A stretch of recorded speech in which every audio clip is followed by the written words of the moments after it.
Amigos, amigas, bienvenidos una vez más a Charlas en la Nube. Hoy tenemos un episodio muy interesante con una invitada de lujo. Con ella vamos a hablar de derecho informático, de derechos humanos en el ámbito digital, de cibercrimen y de mucho, mucho más. Paso a presentarla. Ella es Bárbara Peñalosa, abogada mendocina, es máster en abogacía digital y nuevas tecnologías por la Universidad de Salamanca, España. Es especialista en Derecho Informático por la Universidad Nacional de San Luis y la Facultad de Ciencias Jurídicas de la Universidad Nacional de la Patagonia. Es miembro fundadora de la ONG Conciencia en Red, vicepresidente de ADIAR, que nos va a contar qué es corresponsal por la Red Iberoamericana de Derecho Informático en Mendoza, ha participado en la redacción de diversos proyectos de ley en su provincia, es autora de numerosas publicaciones y ha disertado en diversos congresos, foros y simposios. Dirige la diplomatura en cibercrimen y evidencia digital organizada en conjunto por Infolab y la Universidad Champagnat. Y además de todo eso, tiene su propio estudio jurídico en la provincia de Mendoza, en donde asesora a víctimas de escraches, calumnias, injurias, violencia digital, extorsión, difusión no consentida de material íntimo, amenazas y muchísimas otras cuestiones. Como ven, es una grosa, así que va a ser un gran episodio y les pido que nos acompañen hasta el final. ¿Cómo estás, Bárbara? Hola, Cristian, ¿cómo estás? ¿Todo ¿Todo bien? bien? Muchas gracias por estar con nosotros hoy, ¿eh? No, es un gusto para mí. Gracias a vos por invitarme. Genial. Bueno, si querés, para ir rompiendo un poco el hielo, vamos a hacer una pregunta que le hacemos en general a todos los invitados, y es, ¿por qué decidiste hacer lo que haces? ¿Por qué en algún momento te inclinaste hacia el derecho informático y dijiste, es por acá? Bueno, fue mismo mientras estudiaba en la facultad, acá en la Universidad Nacional de Cuyo, en la Facultad de Derecho, había una cátedra opcional que se llama Informática Jurídica, UNESTA, y me llamó la atención. Yo siempre fui muy interesada en el uso de la tecnología, y bueno, entonces dije, bueno, me parece que esto va a empezar a plantearle desafíos al derecho, ¿sí? Veníamos a estudiar, no sé, las ramas clásicas del derecho. Yo ya estaba pronto a recibirme, y ahí es que cursé esa cátedra opcional, y que era como una presentación de las distintas temáticas que en ese momento, te hablo del año 2008 por allá, 2007-2008, estaban planteándose. Entonces, bueno, ahí es que ya me empezó a apasionar el derecho informático. Ni bien me recibí, realicé una capacitación. No había muchas opciones en ese momento, yo no encontraba, al menos desde acá de Mendoza. Así es que bueno, encontré esta capacitación que traía la Universidad de San Luis, y ahí me empecé a capacitar y a apasionarme por él. Bueno, como veníamos diciendo recién, hace muchos años que te venís formando en todos estos temas, en esta rama del derecho, que para mí es toda una rama, y en tus perfiles vemos que haces mucho hincapié en los derechos humanos de los usuarios de las TIC, ¿no? En la intimidad, en la imagen, en el honor, etcétera, etcétera. ¿Por qué te preocupan particularmente estos temas? Bueno, en realidad, cuando empecé a, digamos, ejercer el derecho informático como abogada, tratar de acceder a la justicia, justamente lo que empecé a ver es cómo se estaban atacando derechos que, digamos, de a poquito habíamos empezado que no había, a ver que no había tanta complicación, ¿viste? Como el delito de injurias, de calumnias, ya medio estaban tratando de dejarlo en el olvido. Y de repente a mí, al estudio, llegaban personas que sufrían muchísimo el ataque en su dignidad, principalmente, que es la base de todos los derechos humanos.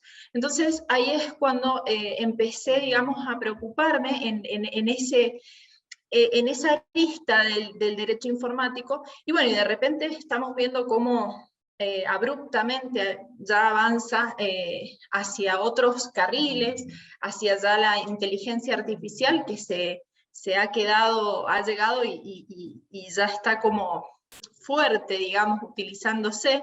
Entonces, bueno, es en ese sentido que me empiezo a preocupar, porque en algún punto, inclusive algunas sentencias que al principio salieron, pareciera como que en el entorno digital bueno, no es tan grave la violación al derecho, y ahí es todo lo contrario, es doblemente más grave. Así es que me empecé a interiorizar más en la vulneración tal vez de ciertos derechos humanos, y también hay como una exacerbación de otros, y ahí en la ponderación de derechos humanos en el entorno digital, por ahí hay un desfasaje que yo siempre sostengo que tal vez habría que rever o repensar, como hacer, por ejemplo, esta, no colisión, pero sí se presenta esta situación de una vulneración en la dignidad de la persona humana frente a la libertad de expresión que tiene otra persona humana. Entonces,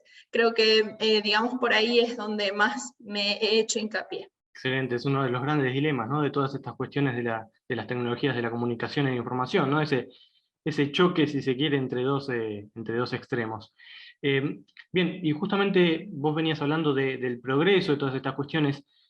¿Cómo es el estado del arte en tu provincia? Vos sos de Mendoza, hace un tiempo hizo mucho ruido la, entre comillas, miles de comillas, legalización de Uber en tu provincia, pero ¿cómo están en cuanto a la formación de los abogados, del Poder Judicial, de las propias víctimas? ¿Qué es lo que falta desde el punto de vista del derecho informático? Y si querés ya vamos metiéndonos un poco más en lo que es el cibercrimen. Bueno, yo advierto que acá en mi provincia iniciativas legislativas hay muchas y muy positivas, ¿sí? Entonces tenemos iniciativas legislativas en el sentido de justamente modificar el Código Procesal Penal para darle a los fiscales herramientas suficientes para poder investigar una situación de cibercrimen o una evidencia digital fundamental para investigar delitos que son de los clásicos, digamos. Esto también se está presentando, siempre hay un desfasaje en las facultades de uno y de otro, y es decir, entre el delincuente que usa la tecnología y el fiscal que tiene las manos atadas para investigar. También hay iniciativas en cuanto a lo que es la concientización del grooming, ¿sí? Han habido muchas iniciativas legislativas. También hay proyectos que tienen algunas medidas de sanción en lo que refiere a la violencia digital, a la difusión no consentida de imágenes íntimas. Hay iniciativas de esa naturaleza, las cuales aplaudo. Asimismo, también nosotros tenemos aquí en Mendoza un polo TIC, en el cual digamos, se da contención y se promulga las iniciativas tecnológicas en la provincia. Entonces tenemos un polo muy interesante aquí para las startups. También hasta ahora tenemos una seguridad impositiva al respecto, distinto de otras provincias que han intentado o han regulado por ejemplo, los criptoactivos. Entonces, creo que en ese sentido Mendoza está un poco a la vanguardia. Después, respecto de la capacitación de los operadores del derecho, lamentablemente no vemos cátedras obligatorias en las universidades que traten la temática, no hay, ¿sí? Se trata aisladamente, tal vez en algunas otras materias, y en otras universidades como la mía, en donde existe la cátedra de informática jurídica, como les decía, es opcional, no es obligatoria, y los programas se van desactualizando, porque esto es una materia que hay que actualizarla mes a mes prácticamente. Entonces, son programas que inclusive te diría, es el mismo programa que yo vi allá por el 2007-2008. Entonces, en ese sentido, desde las universidades, los operadores del derecho no salen o no tienen esa capacitación. Sí hay mucha oferta de posgrado, hay alguna oferta, bueno, yo participo en una, no es mucho tampoco, pero hoy en día con la posibilidad de hacerlo en formato digital, el acceso es mucho mayor al que yo tenía ya por el 2010 cuando quería capacitarme. Por ahí eso nos pasa mucho a los del interior, ¿viste? Que tenés que pensar para capacitarte, viajar todos los fines de semana, por ejemplo, y los costos son muy elevados, y eso es muy complicado. Entonces, bueno, ahora esta posibilidad de capacitarse que nos ha dejado así la pandemia es muy positiva. Y también tenemos desde el Poder Judicial distintas iniciativas. Justamente ayer en el CIDI estábamos presentando, junto a la UFASTA, participo de un proyecto, por ejemplo, para generar protocolos y buenas prácticas en el tratamiento o recolección de evidencia digital, en los fueros, no ya el fuero penal, en donde ya hay cierta experiencia, sino en los fueros civil, laboral, de familia, comercial, que actualmente, digamos, es una nebulosa, uno tiene que pedirlo, no se sabe bien qué se hace, entonces, bueno, por ejemplo, tenemos iniciativas de estas a instancias de la Suprema Corte de acá de Mendoza para llevar a cabo este proyecto. Yo considero sí que mi provincia, digamos, tiene iniciativas precursoras en la materia. Claro, claro. Aprovechamos y le mandamos un saludo a Ana y Iorio y todo ese equipo, que son unos grosísimos en el tema. Hace poco los escuché en una clase y la verdad que atada es poco. Y coincido, la verdad que me parece que el tratamiento de evidencia digital y la obtención, sobre todo, de la evidencia digital, la prueba electrónica, estamos muy atrasados. O sea, estamos muy avanzados desde los tipos penales nacionales, entre comillas, ¿no? Pero en el tratamiento de evidencia digital, evidentemente, estamos medio atrasaditos. Y esto lo... Bueno, ahí Sí. Ahí estamos, el proyecto justamente lo hacemos con Ana Diorio, con Bruno Constanzo, sí, y con ellos también estamos en el diplomado de cibercrimen. Y justamente la idea del proyecto es, si bien nuestro sistema es federal y cada provincia tiene una organización, un código procesal civil distinto, un código procesal de familia distinto, la idea es aportar también un modelo de acordada mediante el cual cada una de las provincias pueda implementar esta misma guía, como con esa intención de ir unificando, porque justamente una de las características de esta rama es que no entiende de fronteras geográficas, ni políticas, ni de esta naturaleza. Entonces de repente tenemos casos como, bueno, los que hemos visto de las estafas virtuales, que tenemos la víctima consumidora en Mendoza, pero el delito cometido desde Córdoba, por ejemplo. Entonces necesitamos una uniformidad en la investigación, tanto del delito como de la evidencia digital que pueda ser utilizada en un proceso, por ejemplo, de consumo en estos casos concretos. Claro, claro, claro. Y encima se nos viene el segundo protocolo del Convenio de Budapest, así que se va a venir un cimbronazo en todo este tema también. Sí, así es. Y nosotros tenemos que estar ahí a la vanguardia, no tan atrasados como estamos nosotros con respecto al Convenio de Budapest. Sí hemos cumplido la parte del derecho penal sustancial, pero con el derecho procesal penal nos hemos quedado muy, muy atrás. Hay algunas provincias que han modificado sus códigos procesales, pero realmente lo han hecho de maneras que reciben muchas críticas, entonces esta uniformidad sería importante. Claro, claro, claro. Bueno, y esto lo linkeamos, si querés, con el siguiente tema, porque justamente quería apuntarle a las leyes penales, a los tipos penales, porque como decíamos recién, si bien tenemos los tipos penales que prevé el Convenio de Budapest, con sus matices, hay algunas figuras más nuevas, si se quiere, que, por ejemplo, tenemos en la Ciudad de Buenos Aires como contravenciones, ¿no? El hostigamiento, la suplantación de identidad, la difusión no consentida de material íntimo. Me gustaría escuchar cuál es tu opinión y sobre todo si está en la idea de la provincia de incorporar también alguna contravención o directamente apuntan a que en algún momento sea un delito nacional, digamos. Acá en Mendoza sí hay una iniciativa concreta respecto de la difusión no consentida de imágenes íntimas. El año pasado estuvo en tratamiento, debo reconocer que actualmente no sé en qué estado parlamentario tiene ese proyecto.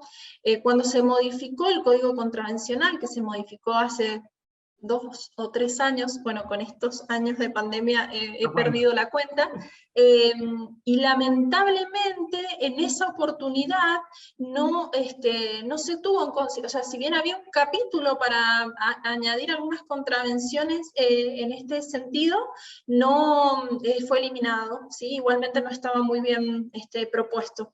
Y eso es el estado en Mendoza, digamos. Y a nivel nacional, yo considero que, bueno, sí tenemos figuras típicas que son objeto de muchas críticas y algunas críticas con mucha razón, como por ejemplo la tipificación del grooming, de la forma en que se ha hecho.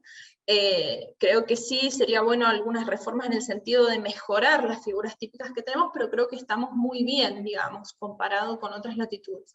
Yo siempre, si por ahí alguien me ha escuchado en una charla, insisto en que tendríamos que tener tipificado el acoso digital como delito, así como tal cual como lo tiene tipificado el Código penal español, digamos, en el artículo 172, es perfecto. En Perú, por ejemplo, se tomó el mismo modelo y se tipificó también. Creo que el acoso digital es algo que vendría a traer solución justamente a estos ataques a algunos derechos humanos que hoy en día no están protegidos, ¿sí? No son considerados como bienes jurídicos protegidos, y por ahí hay que hacerlo entrar un poco en el honor, o si no en la libertad, inclusive en la propiedad, ¿sí? Pero lo que se provoca a la víctima es un acoso periódico, constante, que altera su vida, y yo creo que es fundamental que el Código Penal argentino incorpore esa figura delictiva.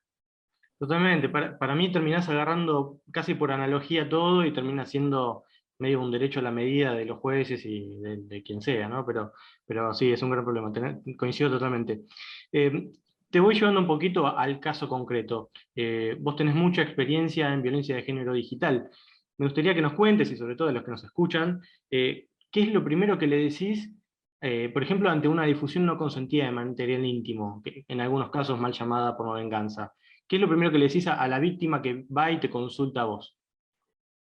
Bueno, es algo que no es muy jurídico, pero que se presenta en todos los casos igual. No es tu culpa, vos no sos la culpable de esta situación, ¿sí? Porque en general todos los casos se presentan de la misma manera, como una forma de extorsión hacia la víctima, y la víctima se siente culpable, se siente que generó ella esa situación por haber permitido de que ese contenido en algún momento se genere. Entonces esa contención primera de decir esto no es tu culpa, estás sufriendo violencia justamente, entonces eso sería lo primero que les digo, ¿sí? Y bueno, y después son casos muy difíciles, ¿sí?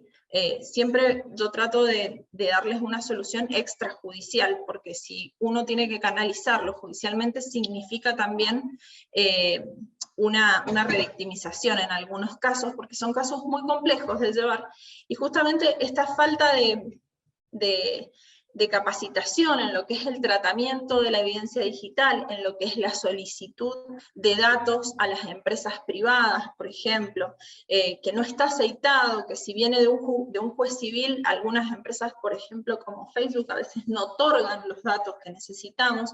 Entonces, todas estas cuestiones hacen que se agrave la situación de la víctima, ¿sí? Se la esté revictimizando. Pero sí, son casos muy complejos, y eso es lo primero que les digo, porque y ahí es como que, bueno, al menos sienten un poco de contención, porque si no todo el mundo señala a la víctima y no al victimario. Tal cual, sabés que en el centro hemos tenido casos justamente de violencia de género digital, y en general la víctima lo que más necesita de nosotros es una contención, porque después se encuentra con grandes monstruos que no lo escuchan demasiado o como debería ser, para justamente acompañarlo en este tipo de casos. Te llevo a otra cuestión, si querés nos cruzamos un poco de vereda, en cuanto a, también te vi muy activa con el tema de las estafas virtuales, las estafas bancarias. Tuviste muchos casos en tu estudio, bajaron un poco desde la normativa del Banco Central de hace un par de meses. ¿Cómo ves este ámbito? Bueno, sí, yo también, digamos, me dedico mucho a la defensa del consumidor, y es así como me llegan estos casos, ¿no? Hubieron muchas consultas, muchos casos. De hecho, a la justicia acá hemos llevado 10 que efectivamente se animaron a iniciar un proceso en este sentido, pero sí, lamentablemente la cantidad de casos era alarmante, realmente. Y bueno, si bien desde el punto de vista penal se encauzaron los casos, la problemática que se presentaba era a la víctima qué solución económica darle ante la situación, ¿sí? Porque estas estafas provocaban también que la víctima se quedaba, por ejemplo, con un préstamo de cuotas elevadísimas que no había solicitado, y la denuncia penal por sí sola no traía una solución para la víctima. Entonces, el planteo en procesos de consumo para darle una solución a esto, ¿no? Que en definitiva la víctima, no solo la víctima del delincuente, sino también del banco, porque el banco en definitiva, el delincuente se sacaba la plata del préstamo, y el banco se beneficiaba a costas del consumidor víctima, cobrándole cuotas elevadísimas, que en ocasiones tengo casos que superan el 50% de sus ingresos, cada cuota, y esos intereses altísimos que los terminaba pagando el consumidor. Incluso tengo casos en donde las víctimas aún les quedan en sus cuentas el dinero depositado y el banco no se los quiere recibir. Entonces, bueno, ahí estamos. Acá en Mendoza hemos conseguido muchas medidas cautelares en los casos que hemos llevado a la justicia, y estamos a la espera ya de la resolución de fondo de algunos de otros de los casos, porque también en los casos en que está el Banco Nación demandado, se nos presenta, hay una cuestión de la competencia que estamos tratándola en la justicia, porque hay como una cuestión de un desfasaje entre una ley y otra, entre el Estatuto Protectorio del Consumidor y la Carta Orgánica del Banco Nación, que son abiertamente contrarias, y como en lo que son las resoluciones de las competencias o incompetencias, uno copia y pega, bueno, yo no, sino las resoluciones son de copia y pega, son todas iguales. Bueno, en Banco Nación sí, copiemos esta, pongamos acá, y no estamos viendo que detrás hay un consumidor que tiene todo un régimen legal que lo protege, y acá en Mendoza se reformó el Código Procesal Civil, y se crea específicamente un proceso de consumo que tiene características especiales, por supuesto, en cumplimiento del artículo 42 de la Constitución Nacional, y que justamente es el proceso al cual el consumidor tiene derecho, y el juez ordinario entonces es el juez natural. Entonces, por eso esos casos se están demorando mucho por ese tema. Yo, la verdad que es increíble que no hayamos llegado o arribado a una solución con estas cuestiones. Me pasa en mi estudio también, de que hay bancos, sobre todo los privados, se hacen los onzos, esperan lo que más se puede, le sigue cobrando cuota al cliente. La verdad que es una locura. Yo no puedo entender. Y además, como decís vos, en general los préstamos son muy elevados, que hasta te diría que si te pones fino con los números, es increíble que se los hayan dado por una cuestión hasta de scoring bancario. O sea, es inaudito que te den un préstamo que supera tus ingresos. O sea, no puede ser que ellos se beneficien con algo así. Exactamente, no puede ser que se beneficien. Ahí yo creo que está la clave. Pero totalmente, la verdad que me pone loco. Yo también soy muy pro consumidor, y la verdad que no puedo creer que sigan pasando estas cuestiones y que no se resuelvan en una mediación simple. La realidad es que el cliente debería decir: te llamé 2 minutos después de que cambié el token en el banco, me parece que es lógico que no fui yo el que sacó el préstamo. Pero bueno, acá estamos. Esperemos que la justicia ayude un poco en esto, que no siga tardando tanto como decís vos. Sí, vamos a ver cómo, ya hay alguna sentencia, y estoy invitada acá en la Facultad de Derecho para analizarla, la misma, que es, creo que de la provincia de Entre Ríos, de la Cámara, que no es muy positiva, y es como si hubiese sido una sentencia dictada antes de 1994, digamos. Dios mío, Dios mío, me ponen loco estas cosas, me ponen loco. Bueno, vamos a un tema un poco más divertido, si querés, que es tu experiencia en cuanto a DIAR. Vos sos vicepresidenta de esa Asociación de Derecho Informático. No sé si querés contarnos qué es lo que hacen, cuáles son los objetivos de la asociación, cuáles son tus funciones. Bueno, ADIAR en realidad nació en 2007, ¿sí? Tiene mucha trayectoria. Uno de los precursores fue Guillermo Zamora, y ha estado integrada por un montón de colegas amigos, y bueno, fue el año pasado que me convocaron a formar parte, porque con el tiempo por ahí las asociaciones, cada uno va haciendo está en sus cosas, y por ahí se diluyen. Entonces, Carlos Aguirre, que es el presidente, me convocó, y tengo el gusto de estar en la asociación junto a Ismael Lofeudo, a Verónica de Buriburo, a Cecilia Banca. Entonces, la verdad que, y otros colegas, la verdad que es muy grato participar. Lo que rescato de ADIAR principalmente es que está pensada de una forma federal, que es lo que más temprano decía. Creo que ofrecemos un espacio de debate, de discusión de estos temas, a través de comisiones de estudio, en donde invitamos a distintos referentes de distintas temáticas, por ejemplo, de gobernanza de Internet, de derechos humanos y tecnología, que es la mía. Tenemos las chicas, Ceci y Verónica están en el de delitos o cibercrimen.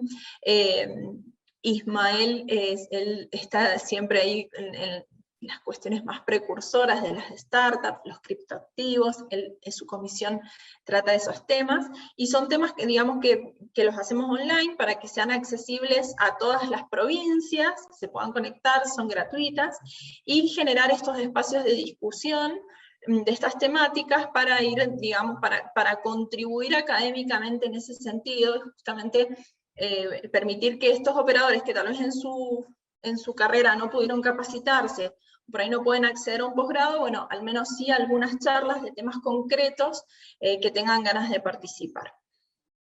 Claro, claro. Qué grande Guille, ¿no? Siempre un paso adelante. La verdad que estuvo acá en charlas, un grosso total. La verdad que lo admiro tanto a Guille. Sí, Bien, totalmente. si querés Un amigo. vamos al siguiente espacio de esta entrevista, de esta charla, si querés, que es el ping-pong. La idea es tirarte tópicos simples y que vos me digas lo primero que se te viene a la cabeza. ¿Te parece bien? Bueno, Muy bien, lo primero es, bueno, justamente, lo primero que haces después de prender la computadora. un mate posiblemente. Bueno, va con mate. La compu va con La mate. computadora va con mate. Tiene que ser por USB, ¿no? Le conectamos ahí directamente el... Sí, tal Bien, cual. ¿una obsesión? Ay, si tan solo tuviera una. Tengo 10.000 obsesiones. La primera Así es que no, que te ocurre, a ver. la primera que se me venga, bueno, no sé, yo soy obsesiva del orden, soy en todo Ah, sentido, todo que tiene que estar ordenado y organizado claro, por color, en alfabéticamente, el escritorio todos los documentos en línea, todo. todo, sí, sí, sí. Está No, y el minimalismo, no me gusta tener muchas no hay nada, cosas. En nada en casa el igual no me gustan mucho los adornos, nada, o sea, todo así limpio. excelente. Obsesiva, bien, bien obsesiva. Muy bien. ¿Un enemigo? Puede ser una idea, puede ser un concepto, puede ser lo que se te ocurra. Mira, diría la injusticia, es lo que más me altera, ver una situación injusta y bueno, por eso soy abogada, supongo. Es Tal cual. eso, principalmente. Y sobre todo de la parte débil, ¿no? Porque el abogado de la parte Sí, débil es el que más le molesta la injusticia. sí, no podría, digamos, no tengo el carisma para estar del otro lado, no. Absolutamente. ¿Tu mayor éxito? Bueno, mi familia. Creo que hace unos meses o un mes estuvimos hablando con la maestra de mi hija y me dijo que ella era muy educada, muy respetuosa, y dije, bueno, este es mi éxito. De Esto es hecho, lo muy que bien. hice bien. Excelente, te felicito. ¿Una preocupación? Una preocupación, bueno,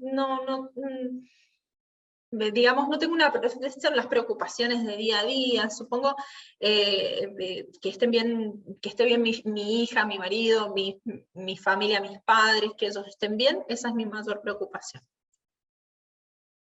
Muy bien. ¿El primer consejo que le darías a alguien que nunca usó Internet? Que si es muy tentador, desconfíe, Tal cual, tal cual, tal cual. en general. ¿Un libro? Un libro, bueno, hay libros, últimamente uno lee todo jurídico, pero el libro que más me gustó que he leído es Lo que el viento se llevó. Ah, muy bien. Ese es mi libro, digamos, preferido. Y después Del amor y otros demonios, de Gabriel García Márquez, podría decir también. ¿Un hobby? Un hobby. Bueno, yo siempre me genero algún hobby. Últimamente la restauración de muebles antiguos, en eso estoy.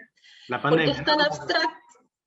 Sí, trabajar la madera, he descubierto que es algo que me apasiona, y es tan abstracto lo que uno hace en su trabajo que tener algo así manual, más concreto, es gratificante. Tal cual. Y para cerrar, ¿una serie o película que estés viendo o que hayas visto? Bueno, soy clásica, Friends, es la serie para mí, y siempre la vuelvo a ver.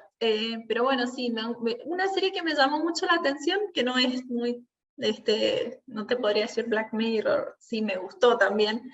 Me gustó mucho una serie que se llama Rita, que es danesa, y ella es una docente. A mí siempre, digamos, yo soy abogada del niño también, y la protección de los niños, niñas y adolescentes siempre es algo digamos, en lo que trabajo y en lo que me gusta. ¿Por la Y Fundación ella es una Amanecer? docente. ¿Cómo? ¿Por la Fundación Amanecer? ¿O lo hiciste vos aparte de No, lo de la abogado de niño? no, acá en Mendoza tenemos un cuerpo que depende del Poder Judicial, que somos abogados del niño. Me capacité y pertenezco al mismo. Y bueno, y esta serie, ella es una docente y trata problemáticas de niños, niñas y adolescentes, y sobre todo la última temporada trata temas que se relacionan con cómo los niños viven el uso de la tecnología, Claro. el impacto ambiental también que genera nuestro consumo. Así que bueno, por eso me ha gustado mucho esa serie, siempre la recomiendo. No es muy taquillera, pero bueno. Después tengo otras más taquilleras, como Games of Thrones, por ejemplo. Ah, muy bien, Adicta total. claro. Hay comercial también, claro, muy bien. Claro, sí, sí, también hay. No soy tan rara. Muy bien, Bárbara. Para empezar a despedirte, si querés, tenemos un último puntito que es una frase. Nosotros siempre a nuestros invitados le devolvemos una frase que los identifique de alguna u otra manera para que ellos nos hagan una devolución. Esta frase sale de un tuit tuyo de 2018. Dice: grooming no es acoso, es abuso. Estamos en las vísperas de un nuevo Día Nacional de la Lucha contra el Grooming, es el mes de la lucha contra el grooming, por lo cual me pareció interesante justamente devolverte este tuit tuyo para darte el pie, para que cierres y des tu mirada en general sobre este tema, y también si querés dejar un mensaje general para todos los que nos están viendo y escuchando. Sí, insisto siempre con esa corrección. Si bien pareciera que fuera como un acoso al principio, me choqueó mucho escuchar a una psicóloga que trabaja con víctimas de grooming, y ella explicaba que realmente los chicos que habían sido víctimas de este delito sufrían las mismas consecuencias, tanto a corto como a largo plazo, que un niño o una niña que había sufrido abuso sexual simple. Lo mismo, o sea, era la misma, las etapas igual. Entonces, yo creo que llamar las cosas por su nombre es importante para poder actuar en consecuencia, ¿sí? Yo creo que si uno dice abuso sexual digital, es mucho más fuerte decir, no, bueno, que decir, lo están acosando por internet, le están mandando mensajitos. El grooming es mucho más que eso. El daño que se le causa a la víctima es gravísimo, como les estoy diciendo justo. Entonces creo que llamar las cosas por su nombre es importante, ¿sí? Porque ahí hay que hacer mucho foco en la víctima, darle contención, acompañamiento profesional principalmente. Y bueno, sí, lamentablemente es un delito que en la pandemia también aumentó. Los chicos tuvieron que trasladarse más de lo que ya estaban en internet y al entorno digital y hacer todo allí. Y de las fiscalías especializadas informan que el delito aumentó lamentablemente a pesar de todas las campañas de concientización que hay. Y es simplemente esto de que si yo a mi hijo le regalo un celular, le regalo una computadora, no es solo eso, no es solo darle un aparato, sino que hay que educarlos digitalmente, informarles a ellos que existen estos riesgos, y generar este espacio de confianza permanente, decir, bueno, ¿qué estás haciendo en internet? ¿Necesitas ayuda? ¿Con quién estuviste chateando? ¿Te veo nervioso? ¿Te pasa algo? ¿Por qué te escondes para responder los mensajes? Estar presentes, ¿sí? Porque no es que yo entretengo a mi hijo con un videito de YouTube y después el niño se empieza a meter, y por ahí algunos papás se dan cuenta de lo que hacen sus hijos en internet cuando les llega, por ejemplo, una factura enorme porque estuvieron jugando a jueguitos y el niño tiene 7, 8 años y no sabe. Bueno, lo mismo pasa si se encuentra con un groomer. Excelente, Bárbara, la verdad, clarísimo. Fue un lujo tenerte acá. Hicimos un un rally Dakar por todo el derecho informático, por cibercrimen, violencia de género digital, grooming, no sé, la verdad que creo que respondiste todo impresionante, impresionante. La verdad que un lujazo tenerte acá, así que muchísimas gracias por la onda, muchísimas gracias por estar este ratito, y bueno, cuando quieras, repetimos. Cuando ustedes quieran. Para mí ha sido una experiencia muy linda, le he pasado muy bien, así es que un gusto y gracias nuevamente por haberme convocado. ¿Querés dejar algún dato de contacto? ¿Cómo te pueden encontrar? No sé, tus redes, lo que quieras. Bueno, donde mejor me encuentran es en Twitter. Soy Barbie P, de Bárbara Virginia Peñalosa. Ahí mis iniciales, digamos, ahí me encuentran. Y me pueden escribir y todo. Si no, si me buscan, también tengo la web, barbarapeñalosa.com.ar. Ahí tienen contacto directo. Así que así me pueden encontrar. Muchísimas gracias. No, de nada. Y ustedes, gracias por acompañarnos. Nos vemos muy pronto con más charlas en la nube. Chao.